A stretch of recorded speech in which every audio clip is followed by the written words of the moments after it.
ใส่มาดิที่เขาทิพย์จะพาไปทางอ้อยอ้อยอยู่ที่ของไว้ ที่ของพลอยรู้สึกไก่เดินทางนี่ประมาณจักชั่วโมงเนี่ย เดินทางแค่ประมาณ3 โมงครึ่งประมาณเนี้ย ตอนนี้เราอยู่ในนครหลวงเลยเนี่ยกำลังซื้อออกไปเป็นยังไงเดี๋ยวติดตามผมเอาเด้อไปด้วยกันเลยไป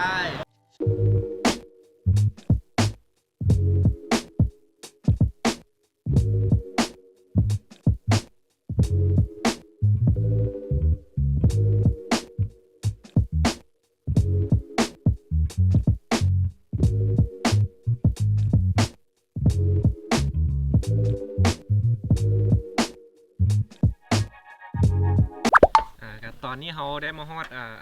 เป็นเขื่อนไฟฟ้าน้ำมัง3มันจะมีทางเข้าเขามาแต่ทางไหนบ้านเกิดเนาะมันมาทางบ้านเกิดขึ้นมาทางบ้านเกิดแล้วมาฮอดเส้นทางบ้านเกิดเนาะทางงอนมัดกันโอเคเส้นทางงอนแล้วก็กลายมาทางบ้านเกิดแล้วระหว่างทางมันจะมีไอ้ห้อมเข้าเขื่อนไฟฟ้าน้ำมัง3แล้วก็ขี่ขึ้นมาตามนั่นเลยขี่ขึ้นมาแล้วก็เข้ามาในเขื่อนไฟฟ้านี่ตอนนี้กำลังมาพักรถก็เขาแล้วเบื้องว่าเข้ามาน้ำไผ่ในวันนี้แรกเลยกับข้าพเจ้าเองบับซ่ากับเซียนพี่บ้าอันพบกับข่อยเสียเนาะสายยาอาขาอีหนูเนาะเนิร์ดคนงามคนหนึ่งกับอีกคนหนึ่งเป็นบ่อยู่เมืองโคคมเนาะเมืองโทรคมแข่งเวียงจันทร์บ้านทางเหือทัดทิวเพชรบ้านทางเหือได้ยินที่เขาจะบอกอันนี้กับนายซิวแต่นี่คนกระทั่งถ่ายรายการคนนี้นายซิวตามกันเลยทำไมกัน4 คนไปเดี๋ยวเขาพักอีกจัก5 นาทีแล้วก็ซีขึ้นภูโตไปเจอกันยูภูเทิงพุ่นเลยตรงนี้เขากำลังมาฮอดจุดพักรถนะเขามาพักรถอยู่กลางภูก็เขาขึ้นมาออกจากทางบ้านเกิดทางสิไปบ้านเกิดนะ3 แยกต่อออกจากทาง3 แยกมาประมาณกิโลไป2 กิโลนี่แหละฮอดบ่2 กิโลตอนนี้ก็มาพักรถก่อนเพราะว่ารถฮ้อนหลายรถกันแล้วเขากระซุ้มวิวไปนำเดี๋ยวสิพาไปเบิ่งวิวเด้อและนี่ก็คือวิวของเราวิวรอเลยโอเคตอนนี้เขาก็ขึ้นมาถึงเกือบจะใกล้จะฮอดแล้วแหละอีกเพียงแต่บ่จาก1 กิโล 2 กิโลก็ฮอดละเพียงแต่ทางอาจจะยากและใช้เวลาอีกหน่อยนึงมันก็คุ้มต่อเอามาเบิ่งธรรมชาติทางก็ถือว่ายากนิดนึงคันมายามฝนนี่บ่ได้นานเลยแต่มายากแบบนี้ถามว่าคุ้มบ่ก็คุ้มกับวิวธรรมชาติชาติดีงามเด้เราถ่ายไปเลยพี่นะมาถ่ายอยู่พี่มาคักๆพี่นะได้มาฮอดไปทีมฮอดแล้วฮอดผางอยงอยผาฮอดแล้วเนาะเดี๋ยวสิพาไปเบิ่งบรรยากาศว่ามันเป็นยังไงเขาเดินทางมาออกพุ่น9 โมงเขาที่กะ2 โมงครึ่งก็ใช้เวลาอยู่ประมาณ3 โมงครึ่ง3 ชั่วโมงครึ่ง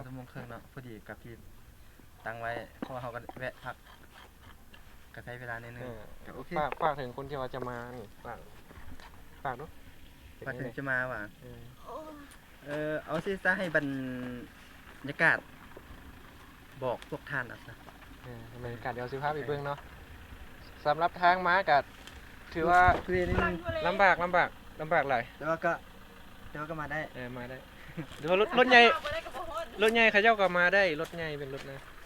นี่ท่านมาไปได้กับบุฮอดเลยเป็นรถใหญ่ก็มาได้รถจักรก็มาได้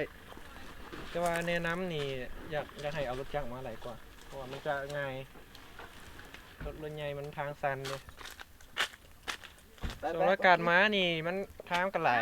หอมอยู่มันมีหลายหอมหลายเงียบกับม้าไฟบุ้งก็ถามคนแถวนั้นเอาถามชาวบ้านเขาเจ้าใจดีอยู่เขาเจ้าจะบอกถามว่าทางไปพังง้อยไปทางไหนเขาเจ้าข้างบอกเดี๋ยวซีพาไปเบิ่งวิวว่ามันเป็นยังไง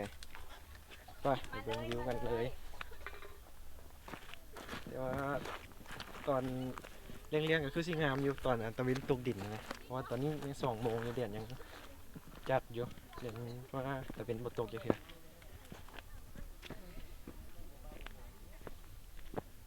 เดี๋ยวให้เบิ่งธรรมชาติ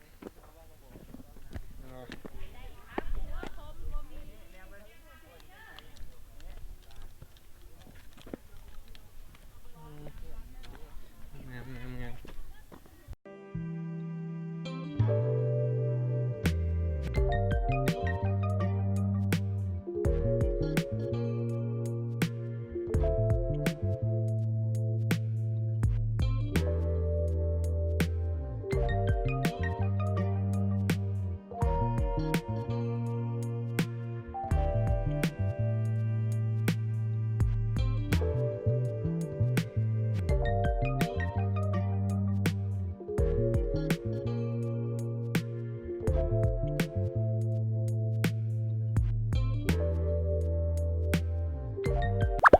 บรรยากาศตอนนี้นี่ก็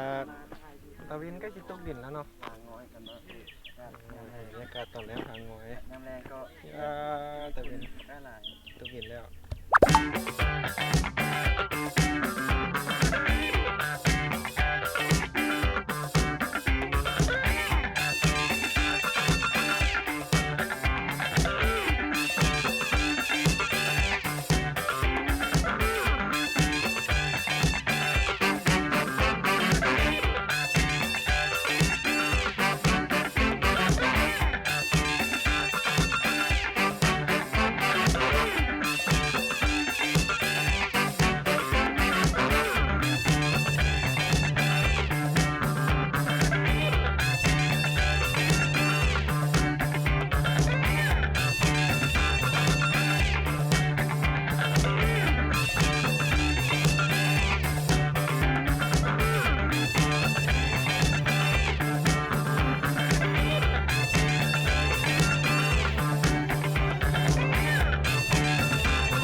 กะเขาได้ตื่นมาตอนเช้าแล้วมาเบิ่งบรรยากาศตอนเช้า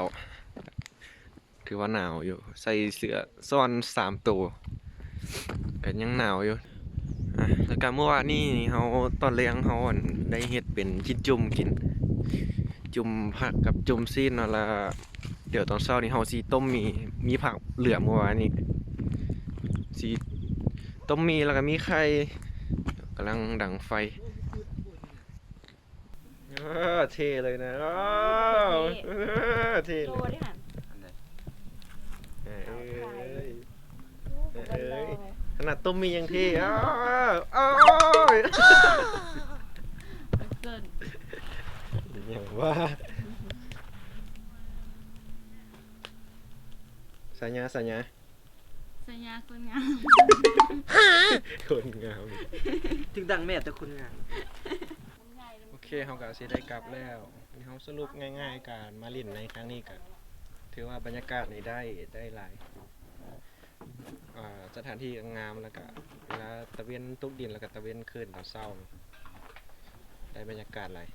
ถ่ายรูปก็งามออกมางามถึงตากล้องมันถ่ายรูปสีบ่งามปานใดแต่ว่ามันวิวงามเลยมันสวยให้ภาพออกมางามสำหรับใครที่ว่าจะมานี่ก็บอกไว้ก่อนว่าถ้าใครรถจักรเนาะ ถ้าใครอยากมาแล้วไม่ต้องมา เต็มใจบอกเต็มใจเลย รถจักรนี่ก็ขอให้มันแฮงซะเนื่องก็คือรถจักรต้องแฮงเพราะว่าขี่มานี่เกียร์หนึ่งตลอดเลยเกียร์หนึ่งเกียร์สองตลอดแล้วสองก็คือทางมันก็อยากเปื้อนนิดนึงแนะนำบ่ให้มายามฝนเนาะแล้วก็สามกันใครที่ว่ามักเลาะภูเลาะผานี่ก็มาเลยแนะนำให้มาแล้วก็มันใครที่ว่าบ่มักความลำบากหรือว่าบ่อยากลำบากบ่นบ่อยากทุกข์ก็บ่ต้องมาเพราะว่ามานี่มันค่อนข้างทุกข์อยู่เนาะ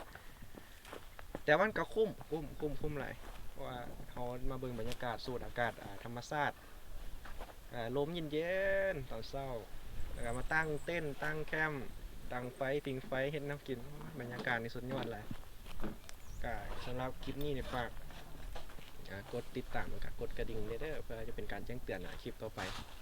สำหรับอีพีต่อไปเดี๋ยวเราจะพาไปใส่นั่นฝากติดตามเลยเด้อได้